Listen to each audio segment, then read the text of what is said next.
Headline News Jovem Pan. Olá, tudo bem com você? Estamos começando mais uma edição do Headline News. Seja bem-vindo, você que nos acompanha pela Rádio Jovem Pan, pelas plataformas digitais YouTube, Panflix ou ainda pela TV Jovem Pan News, pela TV por assinatura, sucesso em todo o Brasil. Sejam muito bem-vindos. Informação importante que chega do Rio de Janeiro, porque neste exato momento o prefeito da capital fluminense, Eduardo Paes, faz um anúncio sobre o planejamento para o Réveillon. Vamos acompanhar.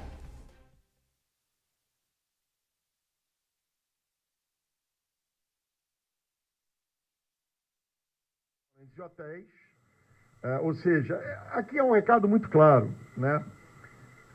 Visitantes do Brasil, venham para o Rio de Janeiro. A cidade está aberta, funcionando, o nível de restrições é muito baixo, os bares funcionam, os restaurantes funcionam, as rodas de samba funcionam, as casas de show funcionam, os museus estão abertos, as praias estão lindas, os teatros e cinemas funcionam e os shoppings funcionam. A única coisa que nós pedimos é que venham aqueles visitantes que tenham se vacinado. Visitantes que não tenham se vacinado não serão bem-vindos no Rio de Janeiro, a não ser que queiram se vacinar aqui. Aliás, eu soube que o secretário Daniel Sorange tomou a decisão, nós vamos ter na noite de Réveillon em Copacabana a possibilidade das pessoas que não se vacinaram também se vacinarem. Então nós vamos estar na noite de Copacabana vacinando as pessoas nesse Réveillon, né? Já dissemos aqui, cariocas que desejam assistir a queima de fogos devem procurar os pontos mais próximos de casa para evitar esse grande deslocamento, né? Como nós não vamos ter, óbvio, a gente aqui não está falando nada em relação ao metrô, mas, por exemplo, já é um encaminhamento que eu tinha feito com o governador, o metrô não vai funcionar naquele horário especial, o metrô durante o Réveillon funciona 24 horas, né? Então a gente não vai ter isso, né? Provavelmente o metrô vai fechar no horário normal. Enfim, evitar aglomerações, usar máscara em ambientes fechados e com pouca circulação de ar, que são as regras que a gente ainda tem. Aí, Eduardo Paes, prefeito do Rio de Janeiro, confirmando os fogos na festa de Réveillon em Copacabana e também em outros 10 pontos da cidade, na celebração do Ano Novo. Ele está detalhando em entrevista coletiva justamente como irá acontecer essa celebração na capital fluminense. 4h33. Nesta tarde, o Senado vota a prorrogação da desoneração da folha de pagamentos. Vamos acionar nossa repórter Catiúcia Sotomayor, diretamente de Brasília, que ela tem todas as informações para a gente. Essa votação já começou, Catiúcia? Boa tarde. Boa tarde, Daniel, todo mundo que acompanha a gente aqui na Jovem Pan. O projeto está sendo apreciado neste exato momento. Acabou de começar na sessão do plenário do Senado. O anúncio de que seria votado hoje foi feito pelo presidente do Senado, Rodrigo Pacheco, na terça-feira, depois de uma reunião que ele teve com representantes dos 17 setores que são beneficiados pela medida e que são os que mais empregam no país. Entre eles a indústria têxtil, a indústria de calçados e também a construção civil. O projeto passou pela Câmara no dia 17 de novembro e desde então aguardava essa apreciação, essa análise dos senadores. A desoneração da folha, prevista para terminar este ano, ela permite às empresas substituir a contribuição previdenciária de 20% sobre o salário dos trabalhadores por uma alíquota menor, que varia de 1% a 4,5% sobre a receita bruta. A proposta original em discussão previa que essa medida fosse estendida até 2026. Mas o relator da proposta na Câmara, Marcelo Freitas, e o governo entraram em um acordo e agora ela deve ser estendida até 2023. Segundo o autor do projeto, deputado Efraim Filho, o objetivo desse estímulo fiscal é evitar o desemprego. Os setores beneficiados dizem que isso ajuda a manter 6 milhões de empregos aqui no Brasil. Eu volto com você, Daniel. É isso aí, Catiúcia Sotomayor destacando justamente a votação da lei que prorroga por 2 anos a desoneração sobre a folha de pagamentos. Obrigado pelas informações. Você volta ao longo da programação da Jovem Pan News. Seguimos repercutindo a votação da desoneração da folha de pagamentos e também vários outros assuntos na tarde desta quinta-feira com o professor e cientista político Rodrigo Prando. Ótima tarde, professor. Obrigado mais uma vez por colaborar com a Jovem Pan News. Boa tarde, um prazer estar aqui com você. Pois é, professor, claro que nós combinamos de iniciarmos justamente com o tema da desoneração, só que a gente acabou abrindo o jornal falando sobre esse anúncio da Prefeitura do Rio de Janeiro para a retomada da festa de Réveillon e um modelo um pouco diferente, mas Eduardo Paes confirmou a queima de fogos em Copacabana e também em 10 outros pontos da cidade. Gostaria da sua rápida avaliação, porque durante muitos dias as capitais debateram a realização ou não de festas de Réveillon, várias cancelaram os seus festejos, mas agora o Rio de Janeiro volta atrás e pensa em uma modelagem um pouco diferente. Eu gostaria de escutar a sua avaliação em relação a essa medida do prefeito do Rio de Janeiro. Bom, o que a gente tem de fato aí acontecendo, né? A gente tem a pandemia que nesse momento, por conta da vacinação, arrefeceu, o que significa que a quantidade de contaminados, de doentes internados e de óbitos diminuiu, mas em contrapartida existe uma nova variante que por enquanto ainda preocupa, ou seja, a pandemia ela não terminou, ela não foi declarada extinta pela Organização Mundial da Saúde. Então cada prefeito e cada governador deve, à luz do conhecimento científico, portanto, esses prefeitos e esses governadores devem ter, por certo, um comitê científico de consultores para pensar a melhor estratégia. É óbvio que festas como o Réveillon e também o Carnaval são festas que ajudam, especialmente numa situação em que a economia está deteriorada, a gerar renda, a venda de mercadorias, enfim, ao turismo. A grande questão é que a gente tem que pensar com muita seriedade e muita calma de não perdermos a situação que nós conquistamos nos últimos meses com o avanço do ritmo da vacinação. Então, os prefeitos, obviamente, têm que escutar, à luz da ciência dos protocolos internacionais, aquilo que é melhor em cada situação e permitir que a população possa ser protegida dessas novas variantes que, porventura, cheguem ao solo nacional. Professor, só para fechar esse assunto, antes de entrar na votação do Senado, ontem a Anvisa e a Fiocruz pregaram cautela com a pandemia, claro, mas eles consideraram precipitado discutir já o cancelamento do Carnaval. Não me parece que seja um evento tão diferente de uma festa de Réveillon em uma praia. Então, não seria, na sua avaliação, pertinente já cancelar os eventos de Carnaval ou é possível agora dar mais um pouco?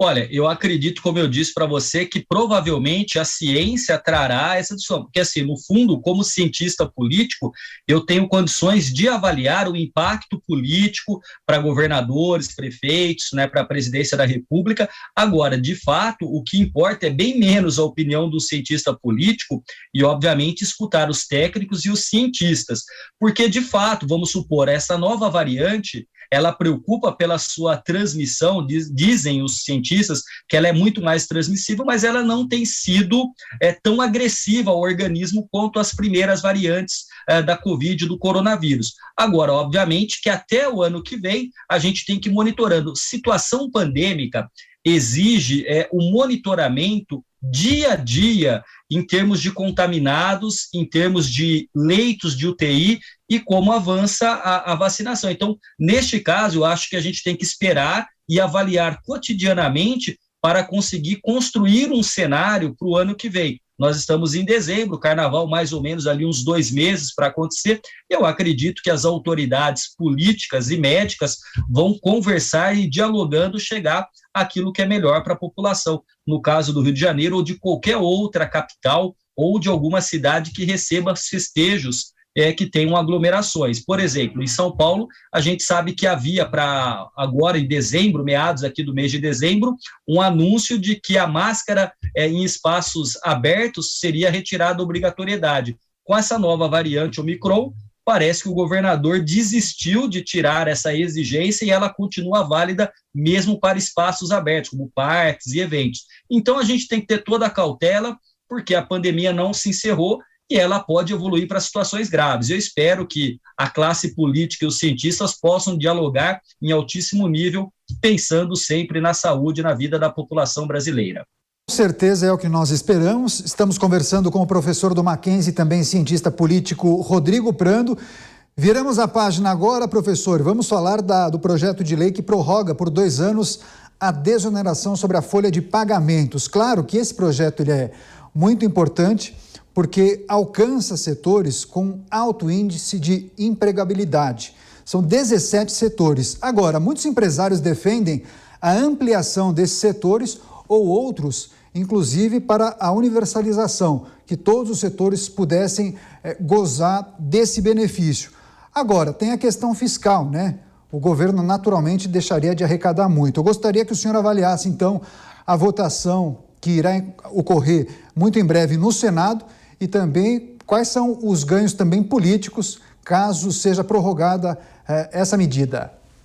Bom, provavelmente a votação que, inclusive, a reportagem trouxe de Brasília, está ocorrendo nesse momento, deve ser votado favoravelmente a manutenção da desoneração da folha de pagamento. De fato, numa situação que nós estamos, e como eu disse há pouco, né, a economia encontra-se num momento muito delicado, no Brasil e em vários outros países no mundo. Então, a classe empresarial, enfim, os grupos empresariais sempre foram muito bem articulados e sempre souberam pressionar o legislativo e o executivo. Então, a pressão oriunda dos empresários acabou trazendo à tona este projeto. Aliás, vale ressaltar, já é um tema que está na baila no Brasil há uns 10 anos, essa questão, e provavelmente será prorrogado na tentativa da manutenção de empregos. Claro que outros setores também gostariam de ser contemplados com essa desoneração. A grande pergunta e você a fez, merece uma reflexão. O Estado arrecada. O Estado arrecada impostos do cidadão e o Estado arrecada impostos também dos empresários, das empresas. Então, a gente tem sempre uma discussão de que aquilo que a Constituição brasileira garante como direito do cidadão, e são vários os direitos, mas nem sempre o Estado tem condições financeiras de entregar aquilo que a Constituição garante. Por quê? Porque tem um problema fiscal. Então, o fato é que nós temos que pensar não apenas em questões pontuais, porque, veja, nós estamos prorrogando. Por que não pensar em algo mais concreto que permita racionalizar a arrecadação de impostos, seja do cidadão ou das empresas, a partir de uma reforma, e que isso sempre é discutido, uma reforma fiscal, uma reforma que permita a melhor adaptação de uma economia, que hoje é uma economia assentada aí na sociedade em redes, uma economia pujante, porque, no fundo, o brasileiro precisa ter o retorno dos seus impostos, os empresários também. Agora, quando você desonera a folha para um grupo de empresários e não para o outro, é óbvio que em política sempre haverá aqueles que, quando contemplados, ficam satisfeitos e aqueles que desejam e não estão satisfeitos porque sentem que outros grupos têm privilégios que não eles. Agora, a grande questão é que isso é uma discussão do legislativo e o interessante desse projeto e dessa discussão é mostrar que as instituições estão funcionando. Então, é um projeto aí que está agora no Senado, passou pela Câmara, e isso tudo é um diálogo constante do Poder Legislativo com o Poder Executivo, que pode ter, obviamente, ganhos políticos, porque acaba satisfazendo os interesses de um grupo, mas também da própria sociedade. Isso é importante da política, é o espaço do debate e do diálogo. A desoneração da folha de pagamentos em destaque na entrevista com o professor e cientista político Rodrigo Prando, a quem eu agradeço demais pela participação. Até uma próxima, professor. Boa tarde. Boa tarde. 4h44, girando os destaques e as informações, o secretário executivo do Conselho Nacional de Secretarias Municipais de Saúde declarou hoje que a quarentena de viajantes não vacinados depende do compromisso de cada pessoa. Por essa razão, vamos acionar nossa reportagem. A Caterina Achute está ao vivo com a gente e tem mais informações. Então, Caterina, vai ser na base da confiança, é isso?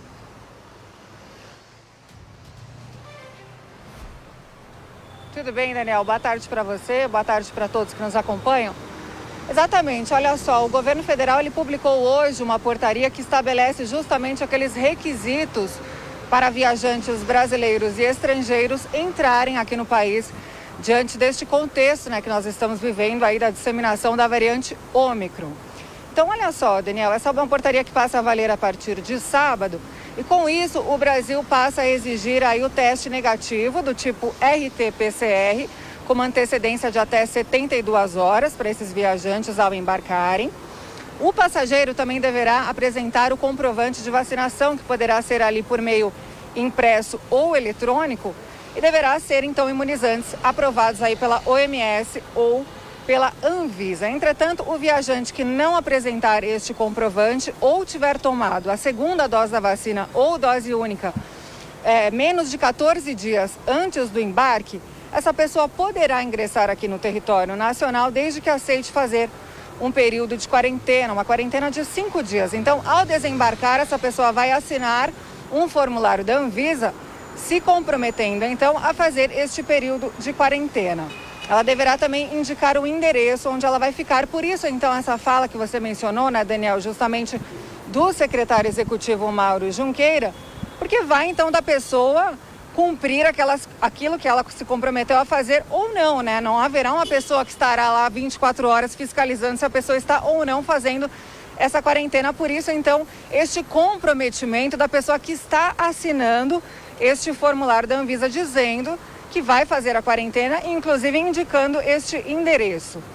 Essa quarentena também deverá ser feita na cidade de destino final do viajante. Após o período de quarentena, essa pessoa deverá fazer novamente um teste RT-PCR. Caso ele dê negativo, ela está liberada. No caso do teste dar positivo, ou se a pessoa se negar a fazer este teste novamente, ela deverá passar aí por um período de quarentena a partir das regras estipuladas pelo Ministério da Saúde. Daniel. Legal, muito obrigado pelas informações, Caterina Schutte. Inclusive, a Anvisa se pronunciou e disse que essa quarentena acaba afastando o risco do Brasil se tornar um destino daqueles que são contrários às vacinas. Nós vamos acompanhar aqui na Jovem Pan News. Mais cedo, o presidente Jair Bolsonaro reforçou a fiscalização de desvios na área da saúde e também comentou sobre a confusão no aeroporto de Guarulhos, em São Paulo. Quem acompanha o pronunciamento é a repórter Luciana Verdolim. Veja só. Olha, o presidente Jair Bolsonaro participou de 2 eventos hoje aqui em Brasília. Um de forma virtual, a Cúpula pela Democracia, e comandada pelo presidente dos Estados Unidos, Joe Biden. Essa reunião se deu de forma virtual e também o presidente participou das comemorações pelo Dia Internacional de Combate à Corrupção. O presidente tem ressaltado a importância de se ficar de olho, principalmente nos desvios da saúde. O presidente, ele lembra desde a época da CPI da Covid que sempre cobrou que fossem investigados o caminho para onde foram os recursos que foram liberados aqui pelo governo federal.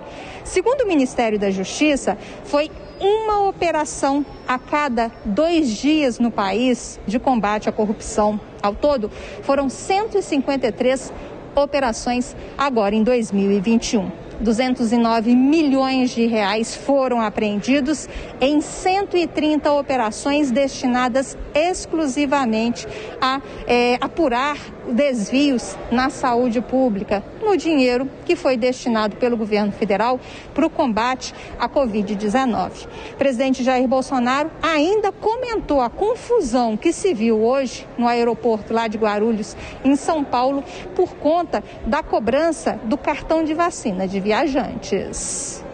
Vi agora um tumulto no aeroporto de Guarulhos, São Paulo. Queriam que a gente impusesse aqui a obrigação do cartão vacinal. Como é que eu posso aceitar o cartão vacinal se eu não tomei vacina e é o direito meu de não tomar? Como é o direito de qualquer um aqui. Aí botamos lá o PCR, tá um tumulto. Ou o PCR, tá um tumulto. O presidente voltou a garantir que dentro do governo dele não há nenhuma troca de apoio por cargo, seja nos ministérios, seja nas agências, e criticou inclusive o posicionamento de várias agências reguladoras no país. Cobrou a necessidade de mudanças. O presidente ainda deixou muito claro em críticas, por exemplo, ao Congresso Nacional, em críticas à CPI da Covid, por conta de novos pedidos de indiciamento pronunciamento. O presidente também foi irônico hoje ao comentar o novo pedido de impeachment que foi protocolado no Congresso Nacional e disse que finalmente lá no Nordeste começam a ser apurados também desvios que o presidente vem apontando desde o início da pandemia. Agora, justamente sobre esse tumulto com viajantes no aeroporto de Guarulhos, em São Paulo, a nossa repórter Camila Yunes acompanha a situação. Segundo ela, tudo está normalizado. Vamos acompanhar. Exatamente. Olá a todos que nos acompanham aqui na Jovem Pan. Situação normalizada aqui no Aeroporto Internacional de Guarulhos. A gente vê que a movimentação já é bem mais tranquila. O nosso repórter cinematográfico Ale Souza mostra para vocês que as pessoas caminham com tranquilidade. A gente não tem aquelas aglomerações que a gente viu mais cedo, aquelas imagens de pessoas esperando mais de 1 hora para conseguir desembarcar aqui no Aeroporto Internacional de Guarulhos. Então a situação já está normalizada por aqui. Inclusive, eu falei com um passageiro que chegou aqui em São Paulo com a família por volta de 1h30 da tarde e ele disse que não teve problema para desembarcar, que ele desembarcou normalmente, não teve atraso, estava tudo no horário, então a situação está normalizada. Enquanto a gente teve essas questões, eu falei com algumas pessoas que trabalham por aqui no aeroporto e, segundo essas pessoas que trabalham por aqui, o que aconteceu foi que algumas empresas, companhias aéreas, teriam se confundido, com declarações que a gente teve por parte do governo estadual, também do governo federal, e acabaram cobrando esse passaporte vacinal, mas a gente lembra que esse passaporte ele só vai ser cobrado a partir do dia 11, a partir do sábado. E a Anvisa, então, emitiu uma nota, mas disse que não procedia a afirmação de que esses comprovantes vacinais estariam sendo cobrados e que já teria disponibilizado, o mais rápido possível, aí preparada, aumentado, justamente essa capacidade de atendimento para conseguir controlar a situação aqui no aeroporto de Guarulhos. A nota da Anvisa alertava também sobre uma movimentação mais intensa que ocorre normalmente no período da manhã. A Infraero também se pronunciou, na manhã de hoje, disse que não administra qualquer operação aqui no Aeroporto Internacional de Guarulhos, que fica a cargo da concessionária, e informa também que nos aeroportos administrados pela própria Infraero não é recomendada qualquer cobrança de teste PCR ou comprovante de vacinação, porque essas são determinações da própria Anvisa. A Polícia Federal disse que não vai se pronunciar a respeito deste assunto, mas a gente lembra que os viajantes que chegam em território brasileiro, é determinação da Anvisa que eles apresentem um teste PCR negativo e também aquela declaração de saúde do viajante, que ela é feita através do site da própria Anvisa. Portanto, a gente não tem mais aquelas turbulências, aquelas questões que estavam acontecendo hoje pela manhã e, portanto, esse comprovante vacinal, ele começa a valer apenas a partir do dia 11, no sábado. Eu volto com vocês nos estúdios da Jovem Pan. Legal, muito obrigado, Camila. 4h53. Voltamos a destacar o anúncio da cidade do Rio de Janeiro, porque o prefeito Eduardo Paes confirmou o Réveillon com fogos na praia de Copacabana e também em 10 pontos espalhados pelo município. Vamos acionar o Rodrigo Viga, que está ao vivo com a gente e tem todos os detalhes desse anúncio de Eduardo Paes. Boa tarde, Viga. Isso aí, Daniel. Falando um pouquinho mais baixinho hoje, porque a gente está na entrevista aqui do anúncio do prefeito Eduardo Paes, está dando detalhes sobre essa queima de fogos que vai acontecer na virada de 21 para 22. Uma festa pela metade, uma meia festa na orla do Rio de Janeiro. Serão 10 pontos de queima de fogos aqui no Rio de Janeiro, com destaque para Copacabana, Copacabana vai ter 16 minutos de queima de fogos que serão lançados de 10 balsas ancoradas no mar e também 25 torres com uma espécie de trilha sonora para acompanhar o show pirotécnico. Algumas medidas estão sendo adotadas também pela Prefeitura do Rio de Janeiro para tentar evitar aglomerações e concentração de pessoas, especialmente em Copacabana, que é um local aqui no Rio de Janeiro que recebe mais gente de outras cidades, de outros estados, também turistas. Por exemplo, os ônibus fretados vão ser proibidos aqui na cidade do Rio de Janeiro de acessar no dia 30 de dezembro. Além disso, nós teremos outras medidas sendo adotadas, como, por exemplo, o bloqueio, o controle de acesso ao bairro de Copacabana, e ainda as linhas de ônibus que passam por Copacabana vão ser desviadas por outros bairros para evitar concentração e aglomeração. Mas o prefeito Eduardo Paes disse agora há pouco que não tem dúvida de que haverá aglomeração, concentração de pessoas, mas que assume a responsabilidade, assume o risco, viu, Daniel? Tá certo. Rodrigo Viga destacando o Ano Novo na cidade do Rio de Janeiro, a notícia na hora em que acontece. Então, recapitulando para a audiência da Jovem Pan News, Ano Novo no Rio de Janeiro, Eduardo Paes, prefeito da capital fluminense, confirmando então fogos na festa de Réveillon em Copacabana e também em outros 10 pontos da cidade. A gente vai trazer todos os detalhes dessa notícia ao longo da programação da Jovem Pan News com o nosso repórter Rodrigo Viga. Agora são 4h56. Não temos mais tempo. Ponto final nessa edição. Eu agradeço demais sua companhia e audiência. Sugiro que você continue prestigiando a programação da Jovem Pan News, porque na sequência tem o 3 em 1. Até mais tarde. Tchau, tchau.